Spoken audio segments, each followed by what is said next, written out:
విశ్వ తన ఫ్రెండ్స్తో కలిసి ఎలాగైనా సరే జై బండారాన్ని బయట పెట్టాలి అని ప్లాన్ చేస్తూ ఉంటాడు. తన ఫ్రెండ్స్తో ఇలా చెప్తూ ఉంటాడు. జై ఇల్లంతా కూడా జాను గురించి సీసీటీవీ కెమెరాలు పెట్టాడు.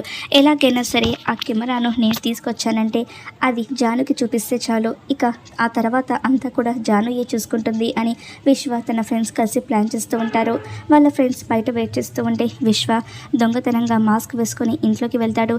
ఇక మొత్తం కూడా ఇంట్లో ఎక్కడెక్కడ సీసీ కెమెరాలు ఉన్నాయా అని చెక్ చేస్తూ ఒక కెమెరాను పెన్ డ్రైవ్ను కూడా తీసుకుని మెల్లగా వచ్చేస్తూ ఉంటాడు. ఇంతలో జైకి డౌట్ వచ్చి బయటకు వస్తూ ఉంటాడు. ఇక విశ్వ జై వచ్చేసరికి అక్కడ స్టోర్ రూమ్లో వెళ్ళి దాక్కుంటాడు. జై ఒక పెద్ద కత్తి పట్టుకొని ఎవర్రా నువ్వు అని మొత్తం కూడా వెతుకుతూ ఉంటాడు. ఇక ఆ కత్తితో పొడిచేసరికి విశ్వ చేతికి గాయమవుతూ ఉంటుంది. ఇక జై ఆ కత్తికి ఉన్న రక్తాన్ని చూసి ఎవర్రా నువ్వు ఎవరు అని గట్టిగా అరుస్తూ ఉంటే విశ్వ పరిగెత్తుకుంటూ బయటికి వచ్చేస్తూ ఉంటాడు. జై వెనకాలే ఎవర్రా అంటూ వస్తూ ఉంటాడు.